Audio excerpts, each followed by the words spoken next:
1971 সালের 11 ডিসেম্বর হানাদার মুক্ত হয়েছিল দিনাজপুরের হিলি।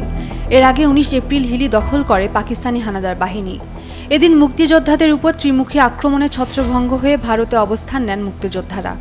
সংঘর্ষে শহীদ হন 6 মুক্তিযোদ্ধা।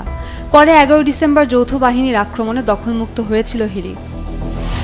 শহীদদের আত্মত্যাগের সেই স্মৃতিকে ধরে রাখতে উপজেলার মুহারাপাড়ায় প্রায় 40 লাখ টাকা খরচে 2015 সালে নির্মিত হয়েছিল এই স্মৃতিস্তম্ভ। উদ্বোধনের কয়েক বছর যেতে না যেতে অযত্ন আর অবহেলার শিকার এটি। বর্তমানে বেহাল দশা। চুরি হয়েছে স্তম্ভটির প্রধান গেটের লোহার দরজা, এমনকি সৌন্দর্য বাড়ানোর জন্য লাগানো বিভিন্ন ধাতব অংশগুলোও নেই। খসে পড়ছে দেয়ালের পলেস্তরা। এই স্মৃতিস্তম্ভটা হলো 71 সালের যুদ্ধের একটা স্মৃতি বহন করে। 11 ডিসেম্বর আমাদের হাকিমপুর উপজেলা পাক হানাদার মুক্ত হয়, তো সেই জন্য এই স্মৃতিটা তৈরি করা হয়।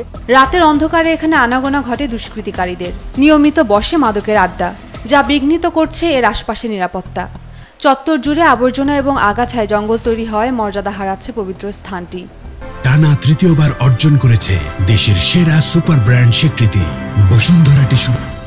স্থানীয় মুক্তিযোদ্ধা ও সাধারণ জনগণের অভিযোগ, স্তম্ভটি রক্ষণাবেক্ষণের দায়িত্বে থাকা কর্তৃপক্ষ ও প্রশাসনের উদাসীনতার কারণে সৃষ্টি হয়েছে এমন পরিস্থিতির। একটা জায়গা কিন্তু বর্তমানে সংরক্ষিত নাই। এই জায়গার বেহাল অবস্থা, এখানে মাদকের আড্ডা, এখানে রেলিংগুলি চুরি হয়ে গেছে। গেট ছিল, সেই গেটটা ভাঙে চুরি করছে ওটা। তারপরে যে পাইপ ফিটিং ছিল, পাইপটা চুরি করছে। সকাল বিকাল ছেলেমেয়েরা আড্ডা দেয়, সবসময় মাদক পান করে। মুক্তিযোদ্ধাদের প্রতি এমন অবহেলার ঘটনায় ক্ষোভ প্রকাশ করেছেন মুক্তিযোদ্ধা ও তাদের সন্তানরা। তারা মনে করেন এটি কেবল একটি স্থাপনার ক্ষতি নয়, এটি স্বাধীনতা যুদ্ধের শহীদদের প্রতি চরম অবজ্ঞা প্রদর্শন। তো এই জিনিসটা রক্ষণাবেক্ষণের অভাবে বর্তমানে সেটা একেবারে জরাজীর্ণ হয়ে গেছে এবং চোরে কিছু চুরি করে নিয়ে গেছে। 11 ডিসেম্বর যেহেতু হিলিমুক্ত দিবস, এই দিবসকে উপলক্ষ করে হয়তো ওখানে একটু হয়তো মেরামত বা সংস্কার কাজগুলো করা হয়। তাছাড়া কিন্তু বছরের 364 দিনই কিন্তু অযত্ন অবহেলায় পড়ে থাকে।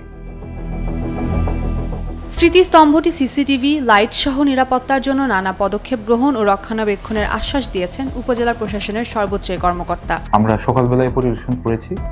আমি উপজেলা ইঞ্জিনিয়ারকে নির্দেশনা দিয়েছি এই বিষয়ে কি কি মেরামত প্রয়োজন আমরা উপজেলা প্রশাসন থেকে আমরা মেরামতগুলো করে দিব।